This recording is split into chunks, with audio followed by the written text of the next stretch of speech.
ज्ञान, चारित्र और तप, इन 9 पदों जिन शासन में क्या महिमा, अपरंपार महिमा, 9 पद के बिना सब सुना सुना। 9 पद हैं तो सब कुछ है। और अगर जिस शासन में 9 पद नहीं है, 9 पदों का अभाव है, तो जिस शासन अधूरा, यानी 9 पदों का जो स्थान जैन दर्शन, अगर 9 पद ही न रहे तो जैन दर्शन की इतनी महत्ता नहीं रहेगी। तो इतनी महत्ता है जिस शासन की, जैन धर्म की, उसके पीछे सबसे बड़ा कारण ये 9 पद हैं। तो महामंगलकारी 9 पद की होली में आज दूसरे दिन द्वितीय पद ऐसे सिद्ध पद की आराधना करें। कल हम लोगों ने अरिहंत पद की आराधना और आज हम सिद्ध परमात्मा की आराधना करेंगे। तो अरिहंत और सिद्ध में क्या अंतर है, क्या फर्क है? तो जो हमारे अरिहंत परमात्मा ने अपने 4 घाती कर्मों का क्षय किया।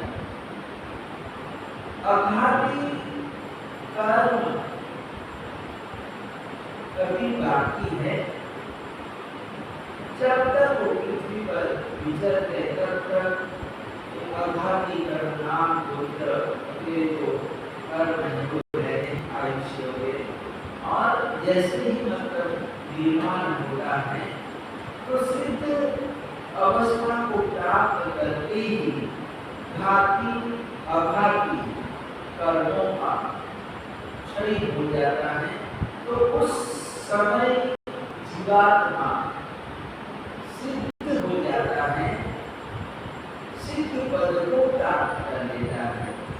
तो यहाँ पर जो सिद्ध परमात्मा, ये सिद्ध परमात्मा ने अपने 8 कर्मों पर विजय प्राप्त कर लिया है, 8 कर्मों का क्षय कर दिया। अरिहंत में और सिद्ध में इनका अंतर है कि अरिहंत परमात्मा के अभी 4 कर्म बाकी है, 4 कर्मों का क्षय करना बाकी है, जबकि सिद्ध परमात्मा ने घाती अघाती 4 घाती कर्म और 4 अघाती कर्म ऐसे 8 कर्मों का क्षय कर दिया है। और इसीलिए कहते हैं कि अरिहंत सिद्ध परमात्मा में, अरिहंत परमात्मा के 12 गुण हैं और सिद्ध परमात्मा के 8 गुण हैं। तो 8 गुण यानी उन्होंने 8 कर्मों पर विजय प्राप्त किया है। जैसे ज्ञानावर्णीय कर्म सबसे पहला कर्म है, ज्ञानावर्णीय कर्म है। तो ज्ञानावर्णीय कर्म का क्षय हो जाता है तो अनंत ज्ञान प्रकट हो जाता है। 10वां वर्णीय कर्म का क्षय होते ही अनंत दर्शन प्राप्त हो जाता है, रूप प्रकट हो जाता है। वेदनी कर्म का क्षय होने से अज्ञान और मोहनी कर्म का क्षय होने से अनंत चारित्र प्रकट हो जाता है। आयुष्य नाम कर्म का क्षय करने से अक्षय नाम का रूप प्राप्त होता है। नाम कर्म का क्षय होने से अरूपी परा प्राप्त होता है। गोत्र कर्म, उच्च गोत्र, नीच गोत्र, ऐसा गोत्र कर्म का क्षय हो जाता है। तो अगुरु, लघु, न हल्का न भारी, इस प्रकार का गुण सिद्ध परमात्मा में प्रकट होता है। और जब अंतराय कर्म का क्षय हो जाता है तो अनंत शक्ति, अनंत वीर्य नाम का गुण प्रकट हो जाता है। तो इस प्रकार से 8 कर्मों का क्षय होने पर 8 गुण प्रकट हो जाते हैं। आत्मा में ही ये गुण रहे हुए हैं और जैसे ही 8 कर्मों का पर्दा हटता है और ये पर्दा हटते ही 8 गुण प्रकट हो जाते हैं। तो इस तरह से यहाँ पर सिद्ध पद की महिमा का वर्णन करते हुए रत्नशेखर सरस्वती महाराजा कहते हैं कि सिद्ध पयम छायंता, उन्होंने अरिहंत परमात्मा का भी ध्यान करने के लिए कहा और यहाँ पर सिद्ध परमात्मा का ध्यान करने के लिए भी बताया। तो अरिहंत परमात्मा का जो व्यक्ति ध्यान क्या करता है, ध्यान करता है, तो अरिहंत परमात्मा का ध्यान करने वाला व्यक्ति अरिहंत ही होगा, ऐसा नहीं है। जब भी सिद्ध परमात्मा का ध्यान करने वाला सिद्ध पद को प्राप्त करता है, यानी अरिहंत कोई करते हैं, कोई वीर, कोई ऐसा कोई आत्मा पर्यात्मा होता है, वो तीर्थंकर बन पाता है, तीर्थंकर पदवी अरिहंत बनता है। लेकिन सिद्ध कोई भी बन सकता है, सामान्य केवल जिसको केवल ज्ञान क्या हो गया, केवल ज्ञान हो गया, तो सिद्ध पद को प्राप्त करता है। जैसे हम एक सूत्र में सुनते हैं कि अरिहंत परमात्मा का परिवार, जैसे महावीर प्रभु का परिवार है, तो महावीर प्रभु के परिवार में महावीर ने तो सिद्ध पद को प्राप्त किया ही किया है, लेकिन साथ साथ में उनके जो गणधर हैं, जो 11 गणधर थे, गणधर भगवान थे, उन्होंने भी सिद्ध पद को प्राप्त किया। और जो साधु साध्वी, साधु भी उसमें गए और साधुओं ने भी सिद्ध पद को प्राप्त किया। तो अरिहंत अकेले महावीर कौन थे, महावीर थे, जबकि सिद्ध पद को प्राप्त करने वाले साधु साध्वी थे। यानी सिद्ध पद को कोई भी प्राप्त कर सकता है, जबकि अरिहंत कोई व्यक्ति बनता है जिसका पुण्य जबरदस्त होता है, ऐसा व्यक्ति तीर्थंकर बन पाता है। लेकिन सिद्ध कोई भी बनता है, सिद्ध परमात्मा का जिन्होंने ध्यान किया, सिद्ध पद की जिसने आराधना की, कहते हैं कि वो सिद्ध हो जाता है, सिद्ध पद को प्राप्त करता है। तो सिद्ध पद को कोई भी प्राप्त कर सकता है। तो इसीलिए यहाँ पर कहता है कि सिद्ध पयम छायंता एके सिद्ध संपयान संपन्ना। रत्नशेखर सरस्वती महाराजा कहते हैं कि सिद्ध पद का ध्यान करते करते किन किन लोगों ने सिद्ध संपत्ति को प्राप्त नहीं किया, यानी जिसने सिद्ध पद की साधना की, ध्यान किया, उसने सिद्ध पद को प्राप्त कर लिया। यहाँ पर उदाहरण दे रहे हैं श्री कुंडलीय पंडित यानी कि आदिनाथ परमात्मा की प्रथम गणकर कुंडलिक स्वामी।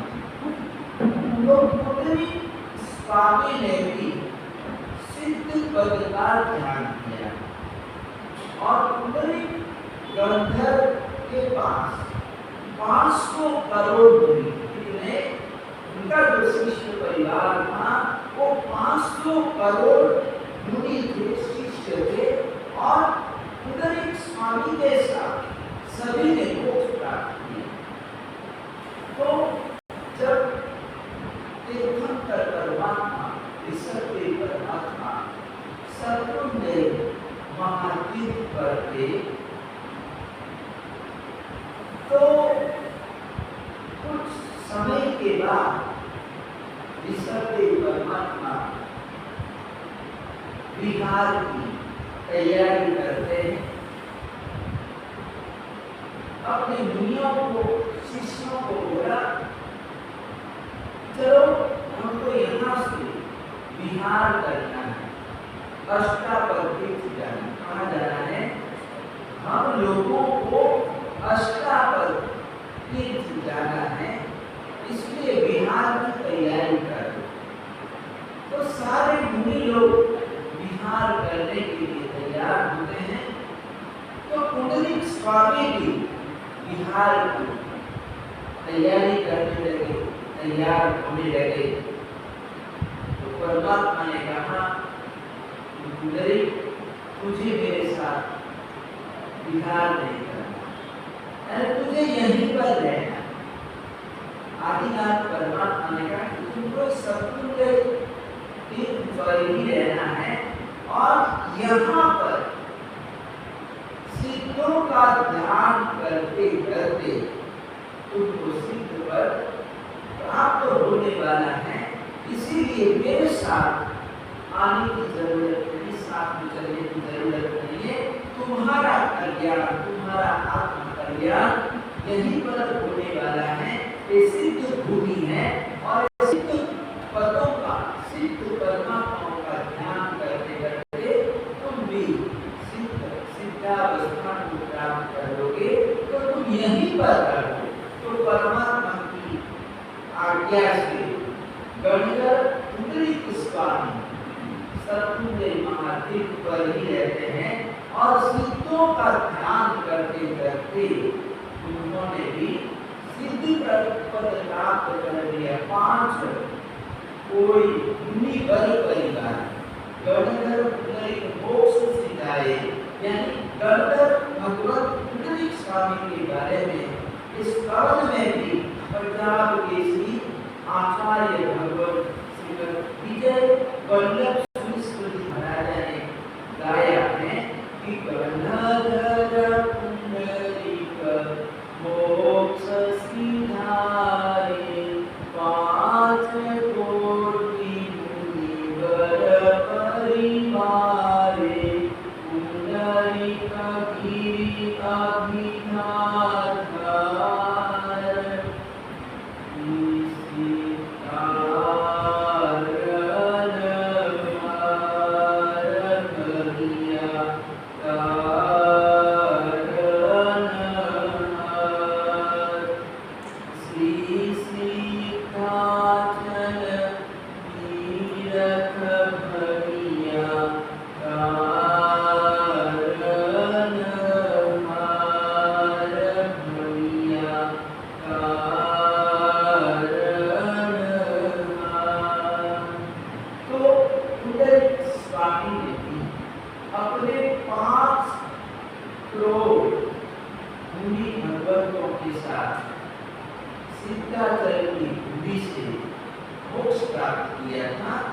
उन्होंने सिद्ध पद की आराधना करते करते, सिद्ध पद का ध्यान करते करते मोक्ष प्राप्त कर लिया। दूसरे जंगल में पांडव यानी 5 पांडव, युधिष्ठिर, भीम, अर्जुन, वगैरह जो 5 पांडव थे, कहते हैं कि 5 पांडव भी सिद्धाचल से मोक्ष में गए।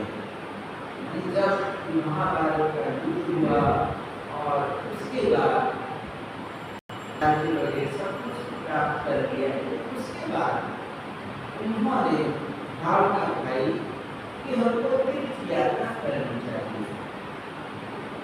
तो जब हस्तिनापुर से निकले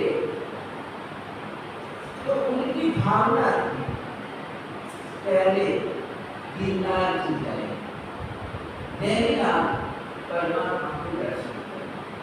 और हस्तिनापुर से निकले तो उनके मन में नैनीताल परमात्मा के दर्शन करने की भावना थी और इस भावना को लेकर वो चले, हस्तिनापुर से निकले। तो चलते चलते जब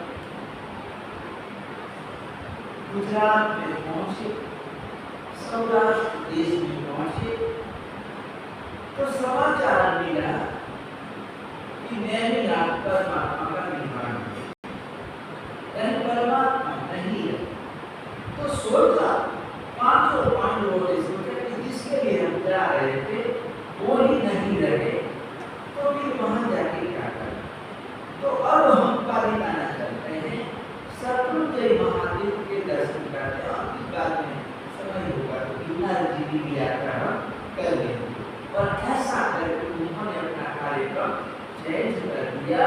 नैनीताल परमात्मा का समाचार सुनते ही उन्होंने अपना कार्यक्रम बदल दिया और गिरनार की बजाय शत्रुंजय महादेव पर गए और वहां पर जाकर उन्होंने 500 पांडवों ने सिद्धों का ध्यान क्या किया, सिद्धों का ध्यान किया। और सिद्धों का ध्यान करते करते वहीं पर 500 पांडवों का मोक्ष हो गया। 500 पांडव मोक्ष में गए हैं। यानी जिन शासन जैन दर्शन कहता है, हमारे जो जैन महाभारत कहते हैं कि 500 पांडवों ने मोक्ष प्राप्त किया है, यानी वो सिद्धावस्था को प्राप्त किया है। तो इस तरह से यहाँ पर एक गाथा में रत्नशेखर सुरेश्वरी महाराज ने बताया कि सिद्ध परम ध्यायन्ता के प्रयास संपदा, यानी सिद्धों की इसमें आराधना की, सिद्ध पद की ध्यान किया, कहते कि उन्होंने सिद्ध पद को प्राप्त कर लिया। तो ऐसे सिद्ध परमात्मा हमारे जैन दर्शन में एक तरह के नहीं है, इसके अलग अलग प्रकार हैं। जैसे जब मोक्ष में पहुंचते हैं, सिद्धावस्था को प्राप्त करते हैं, तो फिर वहां पर किसी तरह का कोई भेद नहीं है, किसी तरह का कोई प्रकार नहीं है। लेकिन सिद्ध अवस्था को प्राप्त करने से पूर्व जीवात्मा किस अवस्था में था और उस अवस्था को लेकर सिद्धापदरस लिया, यानी सिद्ध परमात्मा के 15 भेद बताए गए। सिद्धों के 15 भेद बताए गए। जैसे तीर्थंकर मोक्ष में जाते हैं, वो भी सिद्ध पद को प्राप्त करते हैं। तो जो तीर्थंकर होकर मोक्ष में जाते हैं, सिद्धावस्था को प्राप्त करते हैं, तो उसको हम जिन सिद्ध कहते हैं। क्या कहते हैं? जिन सिद्ध, यानी जिनेश्वर होकर जो सिद्ध पद को प्राप्त करते हैं, ऐसे आत्मा को हम जिन सिद्ध कहते हैं। अजिन सिद्ध, यानी जिनको नहीं बना, तीर्थंकर तो नहीं बना, लेकिन वो गंधर्व बना। क्या बना? गंधर्व बना। तो गंधर्व होकर जो मोक्ष में जाते हैं, साधु कोई भी मोक्ष में जाता है, तो कहते हैं उसको हम अजिन सिद्ध कहते हैं। क्या कहते हैं? अजिन सिद्ध कहते हैं। और तीसरे नंबर में तीर्थ सिद्ध, यानी तीर्थ सिद्ध, यानी कि तीर्थ की स्थापना के बाद जो जीवात्मा मोक्ष में जाता है, उसको हम तीर्थ सिद्ध कहते हैं। क्या कहते हैं? तीर्थ सिद्ध कहते हैं। और अतीर्थ सिद्ध, अतीर्थ सिद्ध का मतलब होता है कि अभी तीर्थ की स्थापना नहीं हुई है, और तीर्थ की स्थापना होने से पूर्व अगर कोई जीवात्मा सिद्धावस्था को प्राप्त कर लेता है, तो ऐसे जीवात्मा को हम अतीर्थ सिद्ध कहते हैं। तो हमारे इस अवसर के निकाल में जो हमारी माता मरुदेवी माता, वो कहते हैं कि अतीत सिद्ध हुई है, यानी सबसे पहले प्रथम मोक्ष में अगर कोई गया है तो वो मरुदेवी माता। कौन है? मरुदेवी माता है। तो यहाँ पर अतीत यानी अभी तीर्थंकर परमात्मा को केवल ज्ञान हुआ है, धर्म देशना चल रही है। क्या है? ऋषभदेव परमात्मा समोसरल में विराजमान होकर धर्म देशना दे रहे हैं और इधर भरत महाराजा, चक्रवर्ती भरत महाराजा अपनी दादी माँ को हाथी के घोड़े पर बैठा कर लाए, क्योंकि जिस दिन से ऋषभदेव परमात्मा ने दीक्षा ली उसी दिन से मरुदेवी माता अपने बेटे को याद करती रहती थी और चिंता करती कि आज उसको खाना मिला होगा, चूहा प्यासा होगा, जंगलों में तो खाना पीना नहीं मिलता है, हम तो यहाँ पर राजमहल में बैठे हुए हैं, लेकिन वो जंगल में घूम रहा है, उनको खाना मिला होगा नहीं मिला होगा। तो इस तरह से वो चिंता करती रहती थी और भरत को बार बार कहती रहती थी तू जाके देख, जंगल में जाके देख, उनका समाचार लेके आ, मुझे समाचार करता। तो इस प्रकार से वो बार बार कहती रहती थी और कहते हैं कि बेटे के विरह में रोते रोते उसकी आंखों की रोशनी भी चली गई थी, अंधी हो गई थी। तो इस तरह से भरत महाराजा को बार बार कह दिया कि राजमहलों में रहता है लेकिन अपने पिताजी का कुछ समाचार भी लेने के लिए नहीं जाता है, मेरे को बताता नहीं। तो इस तरह से भरत महाराजा को बार बार कहती रहती थी। लेकिन जैसे ही भरत को ये समाचार मिला, उस खबर का समाचार मिला कि परमात्मा को केवल ज्ञान की प्राप्ति हो गई है, केवल ज्ञान उत्पन्न हुआ है, तो उसी समय उन्होंने सारे अपने कार्यक्रम रद्द कर दिए। दूसरे भी समाचार मिले थे उसी समय कि अनुसार चक्रवर्ती उत्पन्न हुआ है, अंतःपुर में महारानी ने पुत्र का जन्म हुआ है, पुत्र को जन्म दिया है। इस प्रकार के और भी समाचार मिले, लेकिन भरत महाराजा ने कहा ये सांसारिक कार्य है, बेटा तो गिरता रहेगा, ये चक्र रत्न तो उत्पन्न होता रहेगा, लेकिन परमात्मा का केवल ज्ञान महोत्सव मनाने का सौभाग्य मुझे कब मिलेगा, कब प्राप्त होगा। तो सबसे पहले मैं परमात्मा के पास जाऊंगा, परमात्मा के दर्शन करूंगा। और ऐसा करके दादी माँ को तैयार किया कि अब तू चल अपने बेटे को मिलने के लिए तू चल, देखो मैं ले जाता हूँ, तो उसकी रिद्धि सिद्धि दे। व्यर्थ में चिंता करती रहती थी, लेकिन आज मैं दिखाता हूँ कि बेटे की कितने रिद्धि सिद्धि है, कितने देव देवी की सेवा में हाजिर है, उपस्थित है। इस प्रकार से हाथी के घोड़े पर बिठाकर अपनी दादी माँ मरुदेवी माता को भरत महाराजा ले जाते हैं और उस दूर से ही मरुदेवी माता सुनती है, देवदूत की आवाज आ रही है और समोसर में विराजमान परमात्मा बैठे हैं, इसलिए परमात्मा बैठे हैं।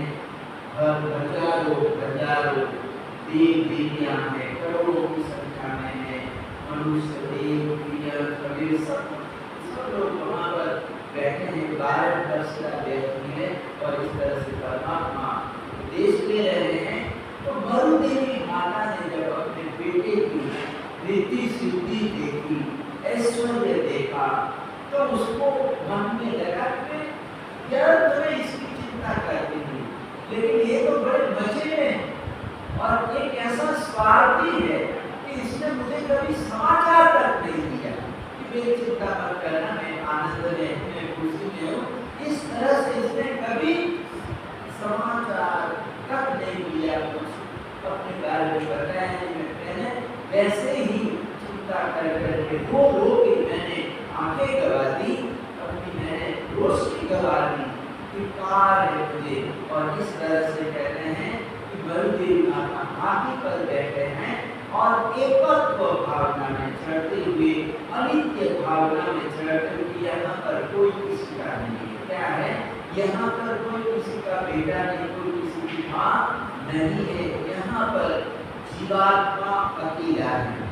एको हम धरती में कोई नाम मनस्य कर सही, यानी मैं अकेला हूँ, मेरा यहाँ पर कोई नहीं है। तो इस प्रकार से एकत्व भावना में चढ़ते हुए, अनित्य भावना चढ़ते चढ़ते कहते हैं कि उसी समय बलदेवी माता को केवल ज्ञान हो जाता है।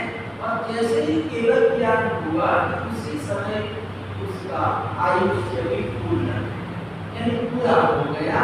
तो जीवात्मा केवल ज्ञान होते ही मोक्ष में चला है, सीधा मोक्ष में पहुंच गया, सीधा अवस्था को प्राप्त किया। तो इस तरह से कभी तीर्थ की स्थापना नहीं हुई है। और स्थापना के तीर्थ की स्थापना से पूर्व अगर कोई जीवात्मा सीधा अवस्था को प्राप्त कर लेता है तो उसको हम अतीत सिद्ध कहते हैं, गृही सिद्ध यानी गृहस्थ अवस्था में। जैसे बलदेवी माता का ऐसे उन्होंने कोई दीक्षा अंगीकार नहीं की, यानी गृहस्थ अवस्था में की स्थापना नहीं हुई थी। और गृही यानी गृहस्थ अवस्था में यानी तीर्थ की स्थापना हो जाती है। लेकिन तीर्थ की स्थापना होने के बाद भी अगर कोई जीवात्मा गृहस्थ अवस्था में मोक्ष में जाता है तो कहते हैं कि ऐसे जीवात्मा को गृह सिद्ध कहते हैं। जैसे भरत महाराजा, तो भरत महाराजा को शिष्य महल में केवल ज्ञान हुआ था और मोक्ष प्राप्त किया। तो इस तरह से अन्य लिंग सिद्ध यानी कि यहाँ पर अन्य लिंग सिद्ध यानी कि यहाँ पर जैन दर्शन कहता है कि जैनों को ही मोक्ष मिलेगा, ऐसा यहाँ पर कहते हैं कि मोक्ष में कोई भी जा सकता है, सिद्धावस्था को कोई भी प्राप्त कर सकता है। लेकिन कंडीशन शर्त इतनी है, राग द्वेष को दूर करना। क्या करना होगा? राग द्वेष को दूर करना होगा, कसायों को दूर करना होगा। और जिसने कसायों को दूर कर दिया, कसायों पर विजय प्राप्त कर लिया, राग द्वेष को जीत लिया, तो कहते हो कोई भी हो, कहीं पर भी हो, किसी भी संप्रदाय का हो, धर्म संप्रदाय का हो, वो मोक्ष में जा सकता है। यानी जैन ही मुक्ति को प्राप्त कर सकता है, ऐसा जैन दर्शन नहीं कहता। लेकिन जैन दर्शन कहता है कि जिन्होंने कसायों पर राग द्वेष पर विजय प्राप्त कर लिया है, ऐसा जीवात्मा कोई भी हो वो मोक्ष में जा सकता है। स्वलिंग से अपने लिंग के द्वारा मोक्ष में जा, स्त्रीलिंग से यानी स्त्री के रूप में मोक्ष में जाते हैं, पुल्लिंग से यानी कि पुरुष के रूप में जो मोक्ष में जाते हैं, ऐसे जो नपुंसक लिंग यानी जैसे मतलब वो नपुंसक महाभारत में से बताया कि नपुंसक भी मोक्ष में जा सकता है, सिद्धावस्था को प्राप्त कर सकता है। प्रत्येक रूप का मतलब होता है कि कोई ऐसा सीन देखा, कोई ऐसा दृश्य देखा और दृश्य देखकर अपने आप वैराग्य हो जाता है, केवल ज्ञान हो जाता है और मोक्ष में जाता है। क्या करना है? जीवात्मा मोक्ष में जाता है। तो उसको कहते हैं कि प्रत्येक, जैसे पंडू की कहानी बताई थी कि उन्होंने बछड़े को देखा, ऋषभ को, गैर को देखा, बचपन से देखा, बड़ा हुआ, जवान हुआ, फिर बूढ़ा हो गया, वृद्धावस्था आ गई। तो जब बुढ़ापा आ गया तो कहते हैं उसे चला भी नहीं जा रहा था, उठा भी नहीं जा रहा था। एक समय का तो दौड़ता था, चलता था, भागता था, लेकिन बूढ़ा हो गया तो कहते हैं कि इतनी कमजोरी आ गई है कि उसको उठाना पड़ता था, खड़ा करना पड़ता था। तो एक बैल को देखकर कल राजा हैरान हो गया, दीक्षा लिया। तो इस तरह से प्रत्येक वो रुद्र होते हैं, स्वयं रुद्र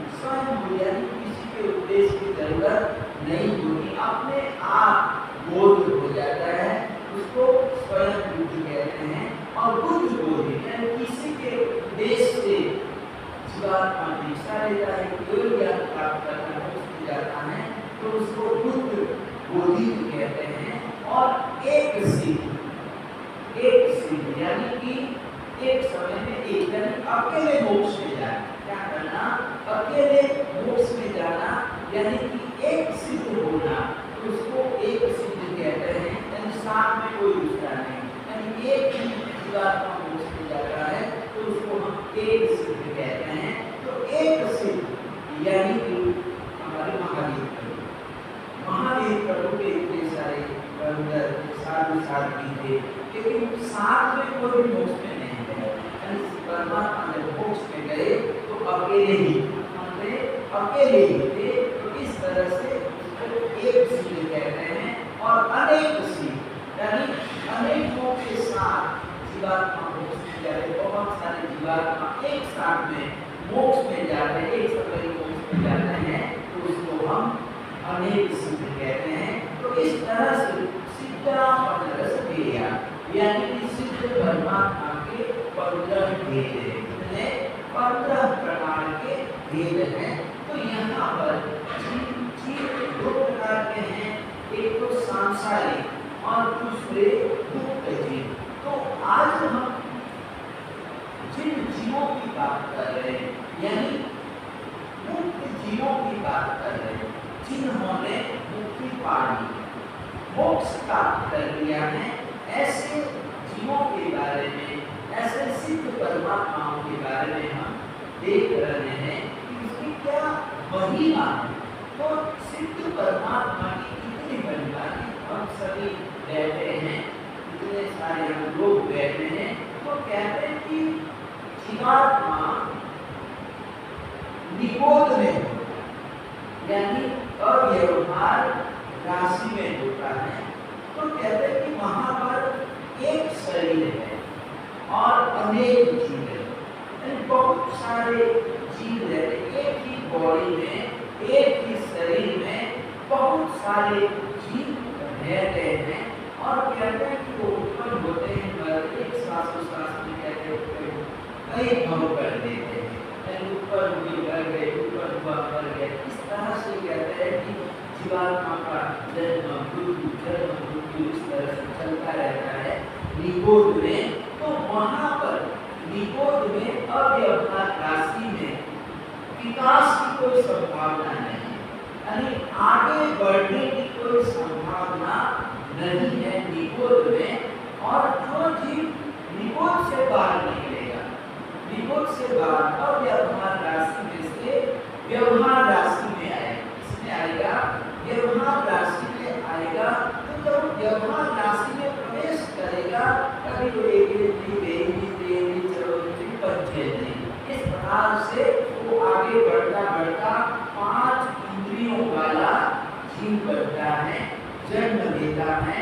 लेकिन जब तक वो निकोध में कहाँ है, निकोध में है, वहां तक कहते हैं कि उसका कोई विकास नहीं है। तो ऐसे जीव निकलेंगे कैसे, बाहर कैसे निकलेगा? तो कहते हैं यहाँ पर बताया कि जब एक जीवात्मा सिद्ध होता है, क्या होता है, एक जीवात्मा सिद्ध होता है तो निकोध में से एक जीव बाहर क्या करता है। तो यहाँ पर बताया गया कि हम भी एक समय निकोध में कहाँ थे, निकोध में ही थे। तो निकोध में से बाहर निकालने वाले हमारे सिद्ध परमात्मा कौन है? सिद्ध परमात्मा है। सिद्ध परमात्मा का हमारे पर उपकार है कि हम मनुष्य गति में आए, मनुष्य गति को प्राप्त किया है। उसके अंदर कहते हैं कि हमारे सिद्ध परमात्मा का हमारे पर असीम उपकार क्या है, असीम उपकार है। निकोध में तो कोई संभावना ही नहीं, विकास की कोई संभावना ही नहीं है। लेकिन कहते हैं कि सिद्ध परमात्मा को उसमें जाकर एक जीव मोक्ष में जाता है। तो कहते हैं कि एक जीव भवितव्यता से वो बाहर आता है। जैसे पॉपकॉर्न हम सेकते हैं, मक्खी वगैरह पॉपकॉर्न सेकते हैं, तो दानों को गर्मी लगती है और गर्मी से वो उछलने लगती है। अगर कढ़ाई में हम उसको सेकते हैं तो इतना बड़ा होता है तो कहते हैं कि वो दाने तो मतलब अंदर ही मतलब उछलते रहते हैं।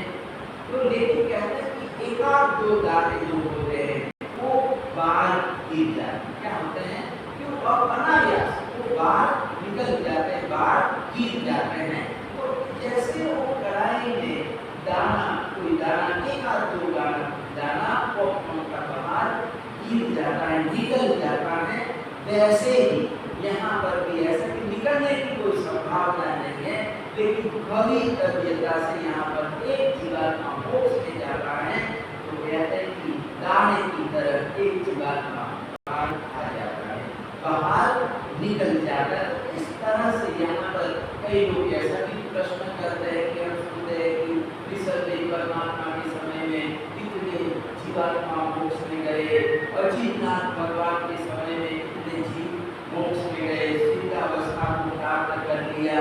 तो ऐसे तो कई 24 हो गए, एक 24 नहीं है, अनंत 24 हो गई। और सभी तीर्थंकरों के समय में जीव मोक्ष में जाते हैं, सिद्धावस्था को प्राप्त करते हैं। तो कभी न कभी तो दुनिया खाली हो जाएगी, जीवों से रहित तो हो जाएगी। ऐसा भी सवाल मन में उठते हैं कि कभी न कभी तो ये जीवों से मुक्त हो जाएगा, पृथ्वी पर कोई जीवात्मा रहेगा ही नहीं, जीव जन्म लेने वाला कोई बचेगा ही नहीं। लेकिन तीर्थंकर परमात्मा कहते हैं कि जब जब तीर्थंकर परमात्मा को ये पूछा गया कि भगवान अभी तक ये विरोध में से कितने भी मोक्ष में गए, तो तीर्थंकर परमात्मा का एक ही जवाब होता है कि अभी तो मतलब विरोध में से इसका तो एक अंश अनंत वाला है, एक थोड़ा सा अंश भी मोक्ष में गया है। यानी तीर्थंकर परमात्मा कहते हैं कि कभी ये दुनिया जीवों से खाली होने वाली है, चाहे जीवात्मा कितने ही मोक्ष में चले जाए, लेकिन ये जो दुनिया है वो जीवों से रहित होने वाली नहीं है। तो ये सिद्ध परमात्मा का हमारे पर उपकार है कि उन्होंने हमको लाइन में लगा दिया। जब तक हम लाइन में नहीं लगेंगे तब तक हमको टिकट मिलने वाला नहीं। जैसे हम बड़े जंक्शन पर जाते हैं तो वहाँ पर हम झुंड में खड़े, कोले में खड़े हैं, तो वहाँ पर हमको टिकट मिलने वाला नहीं है। लेकिन झुंड में से हम निकल कर लाइन में लग जाएंगे तो घंटे 2 घंटे में तो हमारा नंबर लग ही जाएगा, हमको टिकट मिल ही जाएगा। तो जो सिद्ध परमात्मा है, ये सिद्ध परमात्मा हमको लाइन में लगाने का काम कर, उन्होंने हमको लाइन में लगा दिया। हम झुंड में खड़े थे, हम झुंड में खड़े थे, निगोद में थे, लेकिन झुंड में से बाहर निकाल कर सिद्ध परमात्मा ने हमको लाइन में लगा दिया, कतार में लगा दिया। आपका भी कभी न कभी नंबर लग जाएगा। पंचेंद्रिय मनुष्य गति में जाओगे, चारित्र का पालन करोगे, तो इस तरह से आप भी मेरी तरह सिद्धावस्था को प्राप्त कर सकते हो। इस तरह से यहाँ पर आज हम सिद्ध करो की आराधना करेंगे, उपासना करेंगे, सिद्ध परमात्मा का हम ध्यान करेंगे। तो सिद्ध परमात्मा के 8 गुण हैं और सिद्ध पर का जो वर्ण है वो रक्त वर्ण है, लाल वर्ण है। और सिद्ध परमात्मा का जो आमिर है वो गेहूं से किया जाता है और माला वगैरह, माला जो है वो किस करनी है वो भी सिद्धानंद। बाकी जो 8 गुण के अनुसार बाकी की जो विधि है वो 8 प्राप्त करें, आसन, स्वस्ति, प्रदक्षिणा वगैरह 8 देना। तो इस प्रकार से सिद्ध परमात्मा की आराधना करनी है, सिद्ध की विधि है आराधना साधना करने की। तो हमारा चरित्र में थोड़ा सा देख लेते हैं श्रीवार और महीना का। तो यहाँ पर पहले महीना आती है, बाद में श्रीपाद महाराजा जुड़ते हैं। वैसे कथा श्रीपाद, कथा किसकी है? श्रीपाद की है, लेकिन प्रसंग महीना सुंदरी का आता है। पहले प्रसंग महीना सुंदरी का आता है और फिर बाद बीच में श्रीपाल महाराजा जुड़ते हैं। श्रीपाल महाराजा की कहानी, उनका जीवन चरित्र प्रारंभ होता है। तो कल हम लोगों ने देखा था कि प्रजापाल महाराजा ने अपनी दोनों बेटियों की परीक्षा दी और परीक्षा में भी दोनों बेटियां उत्तीर्ण हो गई। ज्यादा संतोष मिला, संतुष्ट हो गया। मेरी बेटियां पढ़ लिख कर तैयार हो गई। तो फिर राजा अपनी दोनों बेटियों को कहना है, दोनों पर बड़ा प्रसन्न, मुझे बड़ी खुशी हुई है। तो तुम जो चाह मांगो, मैं तुम्हारे पर खुश प्रसन्न और तुमको जो भी चाहिए तुम मुझसे मांग लो। मैं यहाँ का राजा, दूर दूर तक मेरी सत्ता, मैं किसी को सुखी भी बना सकता हूँ और किसी को मैं दुखी भी बना सकता हूँ। किसी पर मेरी मेहर की नजर हो गई तो समझो निहाल हो गया, और किसी पर मैं नाराज हो गया तो फिर उसकी गैर बच जाएगी। यानी मैं किसी को सुखी कर सकता हूँ और मैं किसी को दुखी कर सकता हूँ। इस प्रकार से राजा की गर्वों की, यानी मन में राजा को ऐसा अहंकार, अभिमान, मैं राजा और मैं जैसा चाहता वैसा मैं करता हूँ। किसी को सुखी बना सकता हूँ, किसी को मैं बड़ी पोस्ट दे सकता हूँ, किसी को मैं नीचे गिरा भी सकता हूँ, किसी से पर छीन भी सकता हूँ। तो इस तरह से राजा अपनी दोनों बेटियों को कहते हैं कि मांग लो, मैं तुम्हारे पर बड़ा खुश हूँ। तो राजा स्वयं अपनी प्रशंसा कर रहा था, अपने मुख से खुद की प्रशंसा कर रहा था। तो सुर सुंदरी, सुर में सुर मिलाया कि पिताजी आप जो करना रहे हैं बिल्कुल आपकी बात सत्य है, सत्य है। संसार द्रोही अगर एक को न रहे तो संसार उथल पुथल बैठे। एक तो वही करते, यानी एक तो राजा और दूसरा वेद। सुंदरी ने कहा कि एक राजा और दूसरा वेद, अगर ये दोनों न हो तो संसार में हाहाकार मच जाए। यानी आप तो पिताजी हमारे लिए कल्प वृक्ष है। क्या है, कोई व्यक्ति कल्प वृक्ष के पास पहुंच जाए तो फिर उसको मुंह मांगा मिल जाता है, जो कुछ हो चाहे उसकी झोली भर जाती है, याचक की झोली भर जाती। तो आपको कल्प वृक्ष के समान है। और उस समय क्या हो रहा है कि वार्तालाप चल रहा था, सभा चल रही थी, और उस सभा के बीच वही छत्ता दूर देश का रहने वाला एक अभिगमन कुमार नाम का एक राजकुमार वहां पर आता है, राजसभा में आता है, और प्रजापाल महाराजा और दरिद्री राजा का आपस में अच्छा संबंध था, दोनों की मित्रता की, स्नेह का, और इसलिए समय समय पर एक दूसरे के घर पर, एक दूसरे के राज्य में जाया करते थे, अतिथि बनकर, मेहमान बनकर जाया करते थे।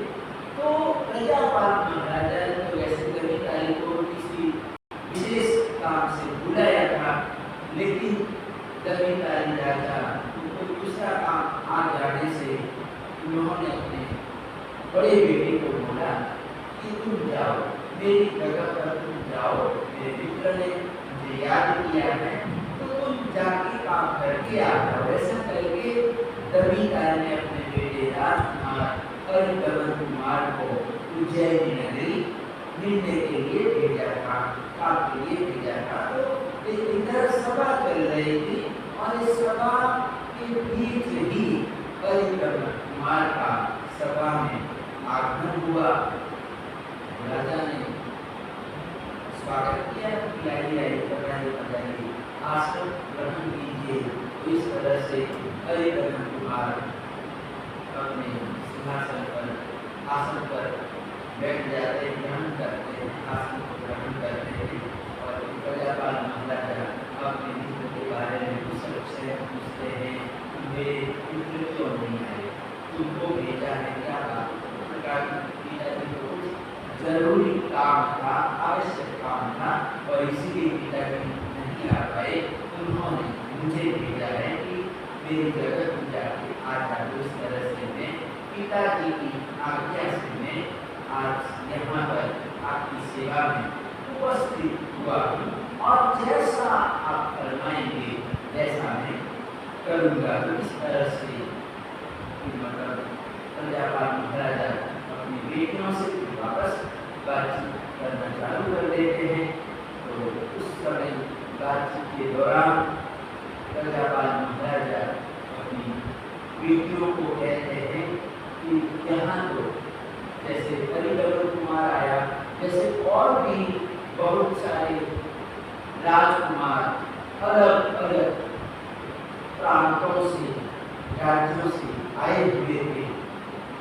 तो राजा ने कहा कि यहाँ पर मेरी सभा में बहुत सारे राजकुमार बैठे हुए हैं, तो तुम पसंद कर लो और जो तुम कहोगे वो तुम्हारा वर है। उसके साथ में शादी करा दूंगा, विवाह करा दूंगा, क्योंकि अब तुम्हारे पढ़ाई पूरी हो गई है, शिक्षा पूरी हो गई है, तो अब मैं दोनों की शादी करा देना चाहता हूँ, विवाह करा देना चाहता हूँ और फिर मैं कुछ और दूसरा काम अपने हाथ में लेना चाहता हूँ।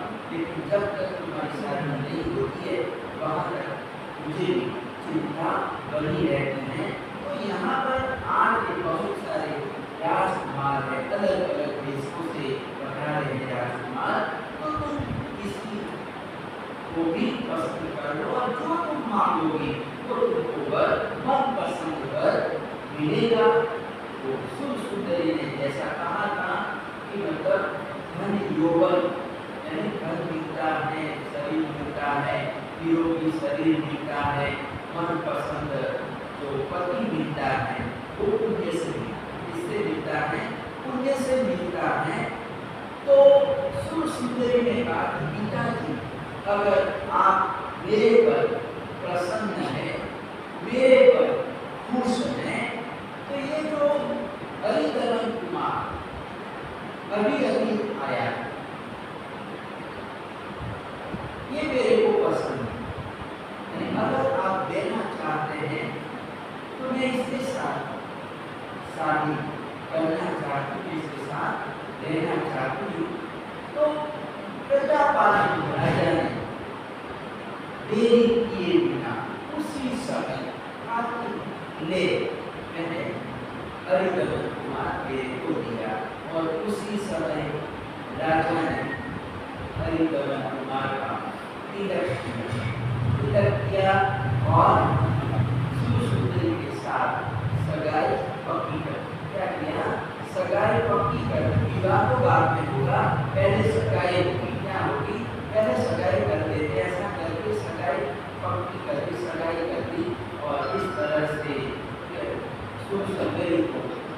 जो मांगा वो मन पसंद उसको पति मिल गया। तो इस तरह से सुंदरी की खुशी का भी कोई ठिकाना न रहा कि जो मैंने चाहा, जो मेरे मन की मुराद थी, मैं जिसको चाहती थी वो मुझे मिल गया। तो बड़ी खुश थी, बड़ी प्रसन्न थी। अब प्रजापाल महाराजा मैना की ओर देखते हैं और कहते हैं कि बेटा तू मौन क्यों बैठी, तू भी बोल और तू भी बता दे मेरे को तुझे कौन सा राजकुमार पसंद है। जैसे इसको सुनने ने कुमार को पसंद किया तो मैंने कुमार इसको दे दिया, तो तू भी पसंद कर ले, मुझे राजकुमार पसंद है तो मैं उसके साथ शादी करा दूंगा, विवाह करा दूंगा और मैं जैसा चाहता हूँ वैसा सब होता है और मेरे को कोई मना करने वाला नहीं है। यानी मेरी सत्ता, मेरा ऐसा हुआ, मेरा ऐसा प्रताप है कि यहाँ पर जो भी राजकुमार कहते हैं कोई भी राजकुमार मुझे इनकार नहीं कर सकता। यानी मेरी आज्ञा सबको माननी पड़ती है। ऐसा मेरा प्रतापी प्रभाव है। तो तू भी पसंद कर ले। तो उस समय मैना सर्व से मस्तक झुका लेती है, वो कुछ बोलती नहीं, बोल नहीं पाती है। प्रजापाल महाराजा दो तीन बार कहते हैं, पूछते हैं कि बेटी तुम बोल क्यों नहीं रही है, तू भी बता दे, पसंद कर ले, मन पसंद तेरे को पति देने के लिए तैयार।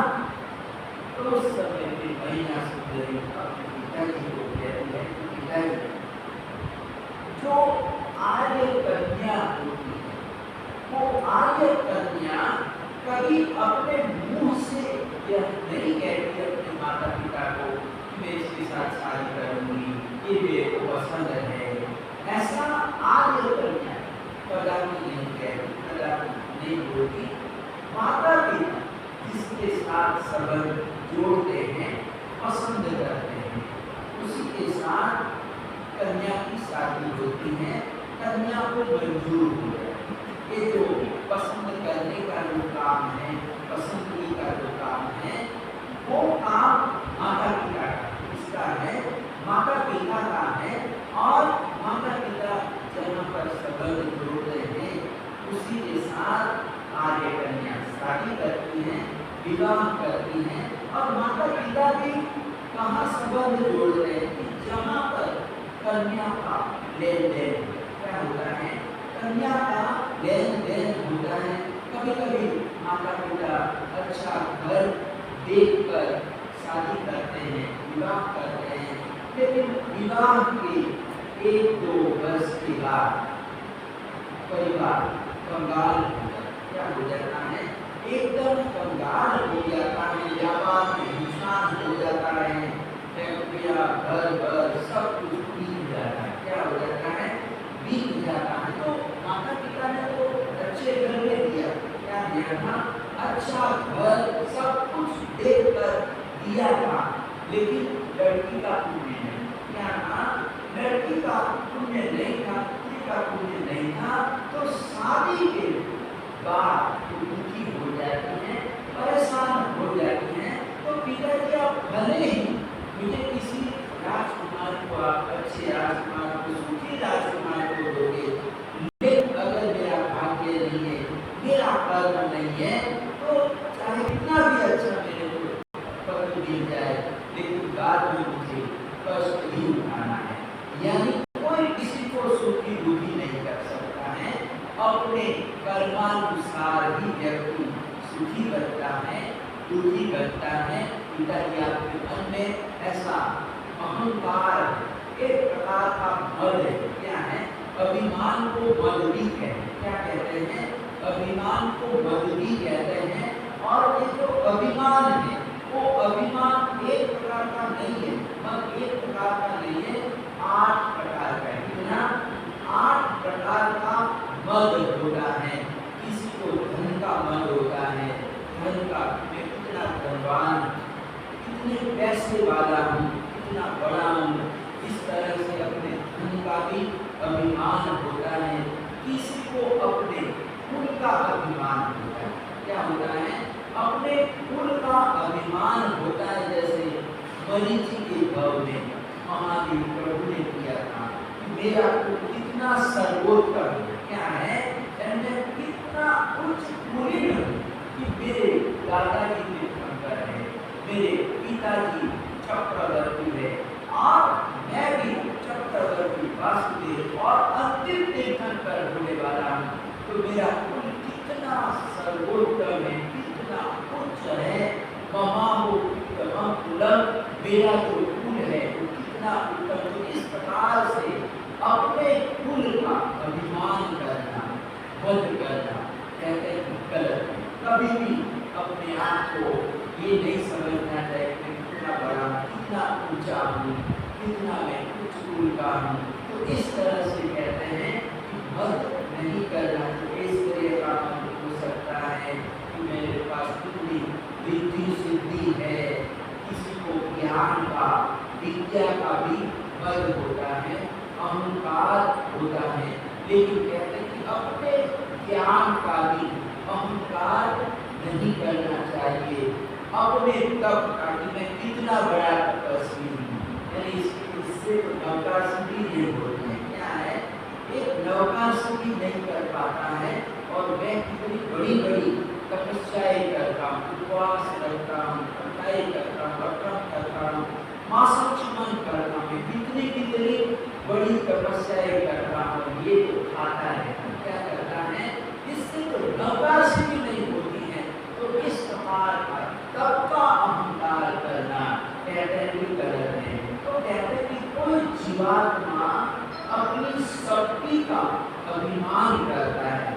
किसी भी कोई भी शक्ति हमको प्राप्त हुई है, रूप मिला है, ज्ञान मिला है, तो कहते हैं कि चीजें मिली है, उसका हमको यूज करना है, उपयोग करना है। सत्ता मिली है, उसका हमको पालन करना, उपयोग करना है। लेकिन अहंकार करना गलत है। क्या है?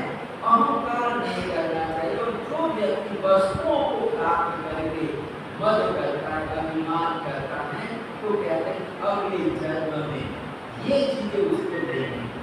क्या है? उस चीजों से, जिस चीज का उसने अभिमान किया, उस चीज से व्यक्ति वंचित रह जाता है। चाहते हुए भी उसको भी वो मिलता नहीं है, वस्तु प्राप्त नहीं होती है। तो इस तरह से यहाँ पर राजा है, तो राजा कोई अहंकार है, अभिमान है। क्या है? अभिमान है कि जो चाहूँ वो कर सकता हूँ। और अपनी पुत्रियों को कह रहा है कि मैं तुमको सुखी बना सकता हूँ, और मैं सुखी बनाने के लिए तुमको पूछ रहा हूँ कि तुम अपना वर पसंद कर लो। तो महिला सुंदरी ने अपना विचार रखा, तो उसको बचपन से ही पंडित ने, सुबुद्धि पंडित जी ने उसको पढ़ाया है, संस्कार दिया है। और कर्म जो सिद्धांत है, जैन कर्म सिद्धांत है, उन्होंने कर्म ग्रंथ का अध्ययन किया है। और इसलिए कर्म को अच्छी तरह से, सिद्धांतों को अच्छी तरह से वो समझ रही है। और इसीलिए वो अपने कर्म पर कड़ी कि जैसा कर्म होता है, अपना कर्म होता है, वैसे अपने कर्मानुसार जीवात्मा को फल मिलता है, चाहे शुभ कर्म हो या अशुभ कर्म हो। कहते हैं कि जीवात्मा को शुभ कर्म का फल शुभ मिलता है, अशुभ कर्म का फल अशुभ मिलता है। और जो हमने कर्म किया है, कहते हैं कि वो कर्ता के साथ ही रहता है। यानी जैसे कभी कभी बहुत सारा समय निकल जाता है, गुजर जाता है, लेकिन कोई हमने कर्म किया है, तो कहते हैं कि कर्म हमारे साथ ही रहता है, वो किसी और व्यक्ति के पीछे नहीं जाता है। वो जिसने कर्म किया है उस कर्ता के पीछे पीछे ही जाता है। जैसे 1000 गायें होती हैं, 1000 गायों का टोला होता है और 1000 गायें चलती है, यानी वो जब जंगल में जाती है और जंगल से वापस घर आती है, तो 1000 गायों के साथ एक बछड़ा होता है। और ऐसे बहुत सारे बछड़े होते हैं, इतनी सारी गायें हैं, तो बच्चे भी बहुत सारे होते हैं। लेकिन जो बच्चे होते हैं, कहते हैं कि वो अपनी अपनी माँ के पीछे चलते हैं, वो दूसरी गाय के पीछे नहीं जाते। यानी वो चलेंगे भी तो अपनी माँ के पीछे पीछे चलेंगे, वो दूसरी माँ के पीछे नहीं चलते हैं। तो जैसे बछड़ा अपनी माँ के पीछे चलता है, अपनी गाय के पीछे चलता है, वैसे ही जो हमारा कर्म होता है, आत्मा ने जो कर्म किया है, हमारे आत्मा के साथ साथी रहता है। भले ही हमने इस जन्म में कर्म किया, फिर नए जन्म में चले गए, दूसरे जन्म में चले गए, तो कहते कि हमारा किया हुआ कर्म हमारे साथ दूसरे जन्म में भी आता है और वो चलता रहता है, आगे आगे साथ में ही रहता है और वो किसी और व्यक्ति के पास नहीं जाता है, हमारे पास ही रहता है। तो महिला सुंदरी ने तो जो समझा था, जो सत्य बात थी, वो सत्य बात उन्होंने अपने पिताजी को बताई। यानी मेरे पिताजी है तो पिताजी को सत्य बात बताना मेरा कर्तव्य है। क्या है? उन्होंने अपना कर्तव्य समझा। क्या समझा? अपना कर्तव्य समझा और इसीलिए हर सभा अब राजा मान रहा कि मैं जैसा चाहता हूँ वैसा होता है और एक पुत्री सबके बीच में बोल रही है कि एक तरह से विरुद्ध बोल रहे हैं, अपने पिताजी की बात काट। क्या कहते हैं? अपने पिताजी की बात उसने सभा के बीच में काट दी कि पिताजी ऐसा नहीं होता है कि मतलब अपने कर्मों के आप हमको सुखी बनाने वाले कौन होते हैं। यानी मेरा जन्म भी हुआ, घर में एक राज परिवार में जन्म हुआ, इसमें भी मेरा पुण्य है। क्या है? मेरा पुण्य है। अगर मेरा पुण्य नहीं होता तो मैं आपकी बेटी नहीं बन सकती थी, राजकुमारी नहीं बन सकती थी, मैं किसी और गरीब के घर में भी मेरा जन्म हो सकता था, लेकिन मेरा पुण्य था और प्रबल पुण्य था और प्रबल पुण्य के कारण आपके घर में राजघराने में मेरा जन्म हुआ है। मैं आपकी पुत्री बनी हूँ, मैं आपकी पुत्री बनी हूँ, राजा की बेटी बनी हूँ, इसमें भी मेरा पुण्य क्या है? इसमें भी मेरा कर्म है। अगर मेरा कर्म नहीं होता तो यहाँ पर मेरा जन्म नहीं होता, किसी झोंपड़े में मेरा जन्म होता, लेकिन मेरा पुण्य था जैसे सुखी प्रतापी सम्राट राजा के घर में मेरा जन्म हुआ है। इस प्रकार से महिला सुंदरी की बात रखी, लेकिन प्रजापाल महाराजा को अच्छा नहीं लगा, उसको क्रोध आ गया, गुस्सा आ गया। क्या है? एकदम गुस्सा आ गया कि तू क्या समझती है, तेरे को मैंने खिला पिला कर बड़ी की पालन पोषण किया और तू ऐसा समझ, तू ऐसा कहती है कि मेरे कर्मों के कारण सब कुछ हुआ है। यानी इतनी गलत बात। यानी मैं नहीं होता तो ये कपड़े बपड़े गहने तुमने जो पहन रखे हैं ये किसने दिए? यानी करते कर्म ने दिए हैं या मैंने दिए? यानी सब कुछ मेरा तुमने दिया है, खाना पीना के राजमहल रहने के लिए राजमहल है, सब कुछ ऐसो आराम जो कैसी जो सुविधा है, ये सब कुछ किसके कारण? मेरे कारण, मैंने सब कुछ दिया है। और तू कहती है कि ये सब कुछ मेरे कर्मों ने मुझे दिया है, मेरे भाग्य ने मुझे दिया है। तो इस तरह से राजा को गुस्सा आ जाता है, क्रोध में आ जाता है। तो मंत्री ने देखा कि अगर ये सभा इसी तरह से आगे चलती रही तो कुछ अर्थ का अनर्थ हो जाएगी। ऐसा करके बुद्धिमान मंत्री ने कहा कि राजा अब सभा विसर्जन करने का समय हो, यानी अब की सभा को हम पूरी करते हैं, क्योंकि अब अपना बाहर जाने का समय, वॉकिंग करने का, भ्रमण करने का समय हो गया है। तो इसीलिए मेरा नम्र निवेदन है कि सभा का विसर्जन कर दिया। तो उसी समय राजा ने सभा विसर्जन कर दिया और बाहर निकलते ही अश्व तैयार था, घोड़ा तैयार था, घोड़े पर सवार हुए और मंत्री मंडल वगैरह सब लोग अपने अपने घोड़े पर सवार हो जाते हैं और राजा अपने मंत्रिमंडल के साथ राजवाटिका की ओर घूमने के लिए, भ्रमण करने के लिए निकलते हैं। तो जैसे नगर के बाहर आए, उज्जैनी नगरी के बाहर आए तो राजा ने देखा कि इतना बड़ा दल जन समुदाय आ रहा है, क्या बात।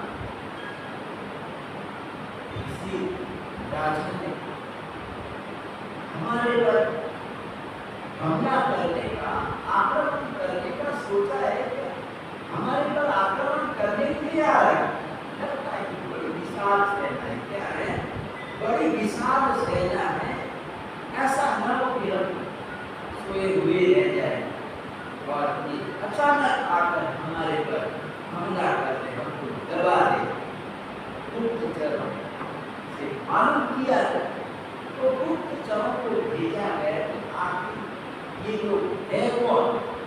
इतने सारे लोग, इतना बड़ा दल है, जन समुदाय है।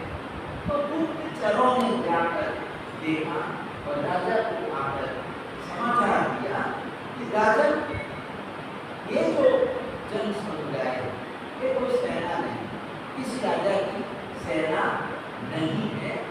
ये 700 कोढ़िए लोग, क्या है? कोढ़िए लोग हैं, इनको कोढ़ रोग हो गया है। ये सब कुछ रोगी हैं और एक 700 कोढ़ियों में एक राजा, ऊपर राजा है। एक 700 कोढ़ियों का एक राजा है और उसका राजा है, ऊपर राजा है और वो भी स्वयं कुष्ठ रोगी है। क्या है? कुष्ठ रोगी है। तो राजा ने जैसे सुना कि ये जो रोग है बड़ा भयंकर है, कोई व्यक्ति एक कुष्ठ रोगी भी हो जाए तो भी कितना खतरनाक होता है, वो टीबी रोग होता है, दूसरे को भी पकड़ लेगा। क्या करता है? दूसरे को भी पकड़ लेगा, दूसरे तीसरे इस तरह से कहते हैं कि वो बढ़ता जाता है। तो ये तो एक नहीं 700 है, कितने? 700 है। और ये हमारे नगर के पास आएंगे तो मेरे नगर में भी रोग फैला, क्या करेंगे? मेरे नगर में भी रोग फैला देंगे। उनको तो दूसरे विदाई कर और जो चाहिए उनको दे दो, इनाम, पैसा, पुरस्कार जो भी देना हो उनको दे दो और यहाँ से उनको रवाना करो। हमारे नगर की और आने की आपको कोई जरूरत नहीं है, आवश्यकता नहीं है। तो मंत्री आके जाके पूछता है कि आपको क्या चाहिए और जो चाहिए वो आपको मिल जाएगा। लेकिन आप मेहरबानी करके हमारे नगर की और नगर के नजदीक मत आइए, आप किसी और नगर में जाइए, दूसरा रास्ता लीजिए। राजा का सब आदेश है उनको दूर से ही विदा कर विदाई दे दी जाए। तो 700 कोढ़ियों ने कहा कि अरे हम राजा की कीर्ति सुनकर हम आए, बड़ी आशा लेकर हम आए। क्या है? हम बड़ी आशा लेकर आए हैं कि राजा बड़े उदार, प्रजा का पागल देश के उज्जैन नगरी के जो राजा है वो बड़े दानी है। कोई भी याचक आता है तो याचक की झोली भर देते हैं, याचक खुश होकर लौटता है। कोई भी याचक जैसा आया था वैसा नहीं लौटता है, वो खुश होकर अपनी झोली भर के जाता है। तो हमने बहुत राजा का नाम सुन रखा है, यश कीर्ति सुनी थी और इसीलिए हम यहाँ पर आए हैं। तो मंत्री ने पूछा कि क्या आप? तो बोले कि हम नगर में जाते हैं और वहाँ पर हमको रुपया, पैसा, वस्त्र, कपड़े वगैरह सब कुछ मिल जाता है, किसी तरह की कोई कमी नहीं है, किसी तरह का कोई अभाव नहीं है। लेकिन ये जो हमारा राजा ऊपर राजा है वो अभी तक अविवाहित, क्या है? अविवाहित है। तो हम चाहते हैं कि हमारे राजा को रानी मिले और इस आशा से हम आ रहे थे, उज्जैन नगरी में हम आ रहे थे कि हमारे राजा को कन्या मिल जाए, कोई लड़की मिल जाए, तो एक विवाहित हो जाए। तो बस हमारी एक इच्छा थी और इच्छा को लेकर रहे थे। प्रजापाल महाराजा को जैसे ही पता चला, उन्होंने कहा कि चलो, वैसे तो नाराज थे, बड़ी बार उनके लिए निकले थे, लेकिन उसके मन में, प्रजापाल महाराजा के मन में तो वही चल रहा, भले वो घोड़े पर बैठे थे, लेकिन उस सभा का दृश्य कि मेरी बेटी ने, मेरी बहना ने आज मेरा हर सभा में अपमान कर दिया है, मेरा अपमान कर दिया है, और ये सामने से बर आया। वो भाग्य को समझ रही, तो मेरे भाग्य में जो कुछ होगा, मेरे भाग्य से मेरे को पति मिलेगा, अच्छा बुरा कैसा भी हो, मेरे भाग्य में जो होगा मेरे को मिला। ये थोड़ी रोगी आया, ऊपर डालना आया है, उसकी भाग्य से आया और बड़ी आशा लेकर आए, बड़ी दूर से आशा लेकर आए हैं, तो मेरा कर्तव्य उसकी आशा पूरी करें। तो राजा ने कहा कोई बात पहले तो मना कर रहे थे, तो दूर से विदा कर दो, लेकिन उन्होंने कहा कि हमको लड़की की जरूरत है अपने राजा के लिए, तो फिर उन्होंने कहा कोई बात नहीं है, आप आइए राज दरबार में आइए, आपकी भावना पूरी करूँगा, मनोकामना जो भी मनोकामना है वो पूरी की जाएगी। तो इस प्रकार से राजा वापस लौट आते हैं, तो भ्रमण पूरा भ्रमण किया और फिर वापस राजमहल में आ जाते हैं, और 700 घोड़े भी राज दरबार में प्रवेश करते हैं। सर्वोपरि वापस सभा का आयोजन होता है, और इस तरह से सभा में मैनस जी को वापस बुलाया जाता है, और प्रजापाल महाराजा कहते हैं कि बेटी अभी भी कुछ बिगड़ा नहीं, तो मेरी बात मानो। तो अपने सिद्धांतों पर अड़ी है, अपनी बात को छोड़, और मैं जो कहता हूँ वैसा कर ले, कि भाग्य में होता है वैसा होता है, ऐसी बात नहीं है। जो कुछ करता हूँ मैं करता हूँ, जो कुछ करता हूँ मैं करता हूँ, जैसा मैं चाहता हूँ वैसा सब हो जाता है। तो तू मेरी बात मान ले कि कर्म को छोड़, कर्म की सिद्धांत को छोड़। एक महीना ने कहा पिताजी जो भाग्य में है, कहते हैं कि उसको कोई ले नहीं सकता, अगर भाग्य में नहीं है तो हाथ में आई हुई वस्तु भी चली जाती है। रत्न भी कंकड़ बन जाता है, क्या बन जाता है? रत्न भी कंकड़ बन जाता है। तो ये कोई मेरी बात नहीं है, इस सिद्धांत की बात है। तीर्थंकर परमात्मा ने जो बताए, कर्म सिद्धांत बताए, वो सिद्धांत पर मैं अड़िग हूँ, इसमें मेरी कोई बात नहीं है। ये सिद्धांत की बात क्या है? सिद्धांत की बात है, और मैंने आपसे वो विनय से बोला, क्या है? विनय से मैंने बताया है कि आप मेरे पिताजी है, और पिताजी के सामने बोलना नहीं है, सिद्धांत की बात मैंने आपको बताई है, और मेरे भाग्य में जो होगा वो ही होगा। तो उस समय प्रजापाल महाराजा ने कहा कि तेरे भाग्य से ऊपर रहना आया है, इसका तू हाथ पकड़ ले, इसके साथ तू विवाह कर ले। तो उसी समय महीना सिर हिलाती है, स्वीकार करते जैसे आपकी आज्ञा, जो आपने पिताजी आपने जो तेरे को वर दिया वो मेरे को क्या है, वो मेरे को कबूल है, स्वीकार। और ऐसा करके मतलब वो सुंदर रानी के पास आती है और अपने हाथ में जो वरमाला थी वो वरमाला कहते, और इस तरह से सुंदर राना वहाँ पर लोग बैठे हुए थे, रूप सुंदरी पढ़ाने वाले पंडित जी वगैरह सब लोग उसको नाराज हो जाते हैं, निराश हो जाते हैं, और जितने उतनी बातें तो राजा की निंदा कर रहा था, राजा का बुरा बोल रहा था, तो कोई मैनास्त्री का बुरा बोल रहा था कि पिताजी बता रहे थे, पिताजी की बात मान लेनी चाहिए थी, इसको पिताजी के विरोध में पढ़ने की क्या जरूरत है। देखा कि कैसा दुष्परिणाम आया, कोई के साथ इसका शादी हो गई, विवाह हो गया, तो तरह तरह की वहाँ पर बातें चल रही थी, और मैया सुंदरी ने कहा जब यहाँ से हम प्रस्थान करें, पतिदेव को कहते हैं यहाँ से हम प्रस्थान करें, तो इस प्रकार ऊपर राजा ने भी इसका विरोध किया।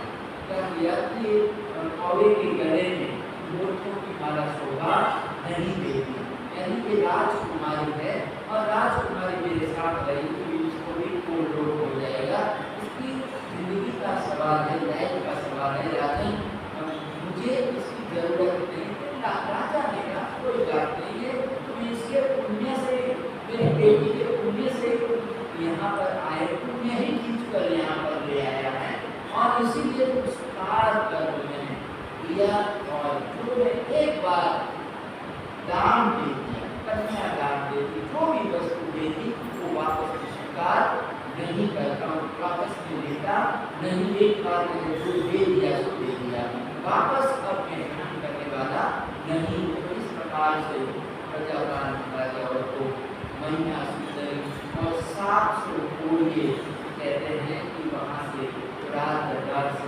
प्रस्थान कर जाते हैं। क्षिप्रा नदी के तट पर ये सब लोग आते, वहाँ पर शिविर जैसा बनाया, तंबू वगैरह बनाया था और यहाँ पर 700 कोड़ियों ने अपने राजा का गाना का विधि पर विवाह महोत्सव किया और इस तरह से गाना और मैया सुंदरी का विवाह हो जाता है, शादी हो जाती है। अब आगे क्या होता है इसके बारे में हम आगे देखेंगे। समय हमारा थोड़ा सा धन्य कुमार चरित्र भी देखें।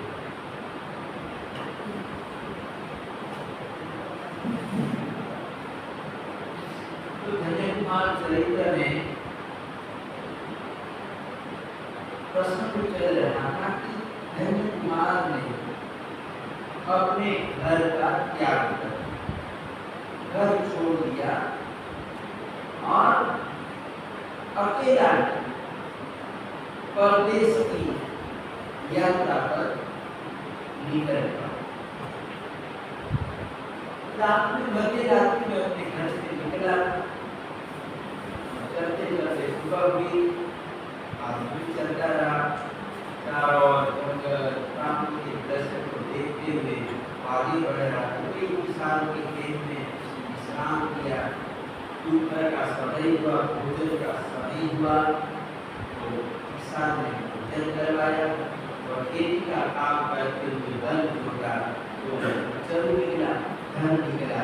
तो धन किसान ने कहा कि तू रख लो, लेकिन धन्य कुमार ने कहा कि इसमें आपका अधिकार है, आप रखो, अपने पास रखो। तो इस तरह से धन्य कुमार ने उसको धन सौंप कर आगे प्रस्थान कर दिया और इधर इसने भी राजा के पास ले जाकर धन दिया, लेकिन राजा ने भी मना कर दिया कि जो भाग्यशाली आया था उसकी स्मृति में, उसकी मधुर याद में एक नगर का निर्माण कराया जाए और उस नगर का नाम धन्य कुमार रख दो और उस नगर का तो मालिक क्या इसमें तो तेरा आधिपत्य रहेगा, पूरे नगर का मालिक तू रहेगा। तो इस तरह से किसान ने नया नगर बसाया, नगर का मालिक बना और प्रतिदिन धन्य कुमार को याद कर स्मरण करता और चलते चलते इधर धन्य कुमार गंगा नदी के किनारे पर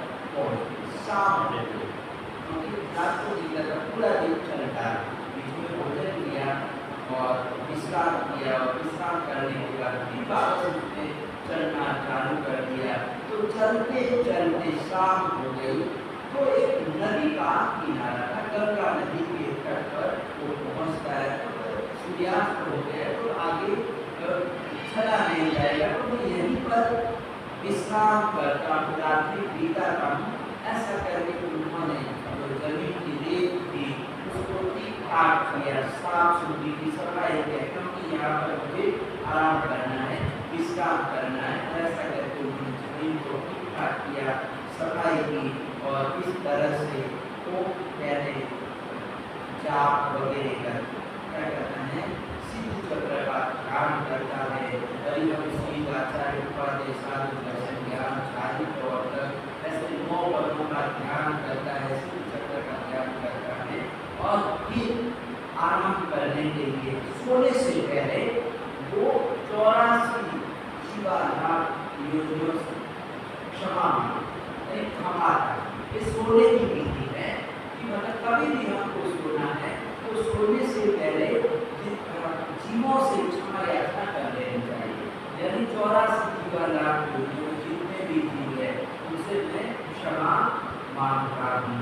और जो 18 प्रकार के जो पाप क्या है, 18 प्रकार के पाप जब तक मैं सोऊंगा नींद में रहूंगा तब तक कहते हैं कि 18 पापों का त्याग क्या है, त्याग। अब रात में तो हम कुछ करते नहीं, सोना ही है, क्या है, आराम ही करना है।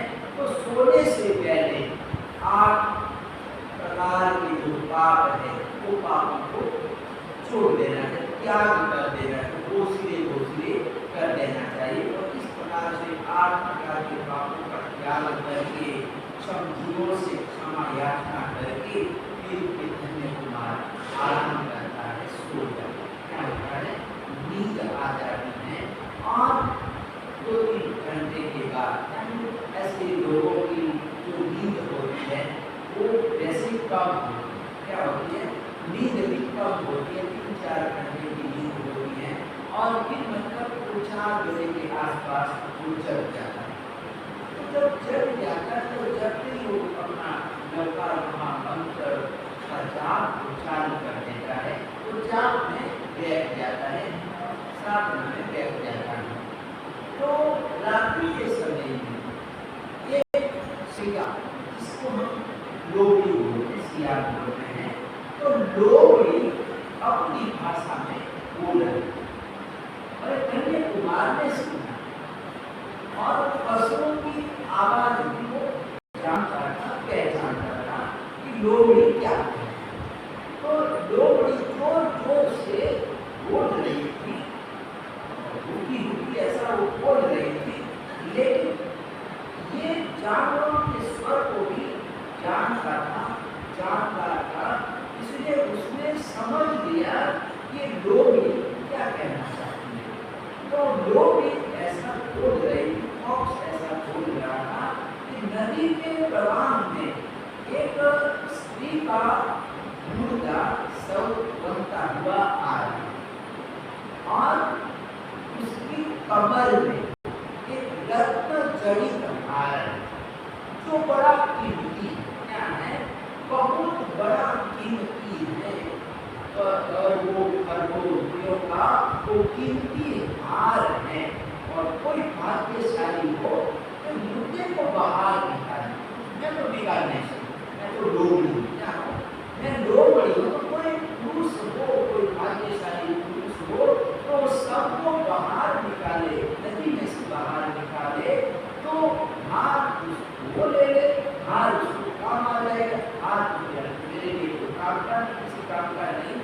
लेकिन जो मुद्दा बाहर निकलेगा तो मुद्दा मेरा क्या है, मुद्दा मेरा और हार उसका हो जाएगा। तो इस तरह से लोबड़ी बोल रही थी और धन्य कुमार ने सुना और जिस दिशा में लोबड़ी बोल रही थी उस दिशा में वो गए और नदी के किनारे पर खड़ा राखी उड़ रही है कि अभी अभी मुद्दा नदी में बहकर आने वाला है। तो एकदम चौकन्ना होकर खड़ा था, रात्रि का समय, अकेला ही क्या है, वहाँ पर कोई दूसरा आदमी नहीं है, अंधेरा है। और इधर उसने अपना बोलना चालू करा, उसी जोर जोर से चिल्ला रहा है।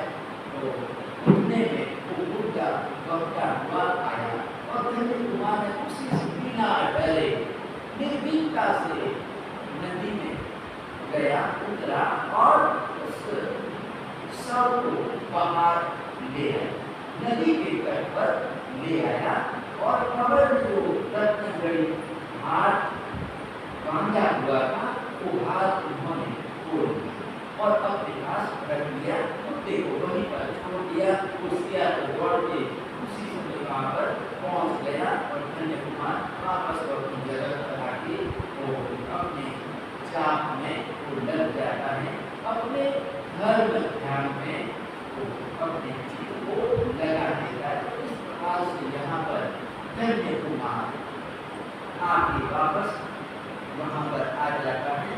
तो उस समय क्या होता है कि अब धन्य कुमार की परीक्षा हो, चलिए परदेश निकला है, अकेला है, तो गंगा मैया परीक्षा लेना था ये अपने चरित्र में कैसा है, अपने कैरेक्टर में कैसा है, बच्चा है या पक्का है, इसकी परीक्षा करूं और ऐसा करके वो साल सज्जित होकर 16 श्रृंगार सज्जित होकर मतलब वो वहां पर आती है और याचना करती है कि तू भी जवान और मैं भी जवान और हम मजे ले, विषय सुख का आनंद ले।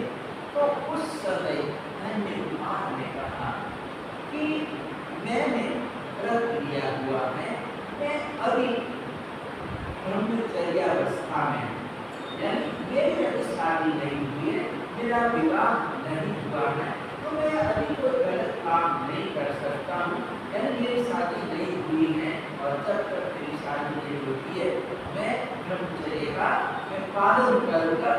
ये भी मैं बहुत मनाया, लेकिन उन्होंने कहा कि मैं अपने नियम पर अड़िग हूँ, मैं अपने नियम का पालन करूँगा। तो गंगा मैया भी उसके चरित्र को देखकर खुश हो जाती है, प्रसन्न हो जाती है और वरदान भी देती है और अपने पास जो भी कहने हार वगैरह को भी देती है। तो इस प्रकार से धन्य कुमार की प्रथम रात्रि बीतती है, रात्रि में ही उसको हार भी गया और गंगा मैया ने परीक्षा ली और परीक्षा में भी वो उत्तीर्ण हो गया और प्रसन्न होकर गंगा मैया ने भी ये सब कुछ बहुत कुछ दिया। तो इस तरह से एक पुण्य उसका इतना जबरदस्त है, पुण्य का शिकार है। क्या है, धन्य कुमार एक तरह से पुण्य का शिकार है और इसलिए जहाँ जहाँ कदम रख रहा है वहाँ वहाँ धन प्रकट हो रहा है, सुवर्ण प्रकट हो रहा है। तो अब आगे क्या होता है इसके बारे में हम आगे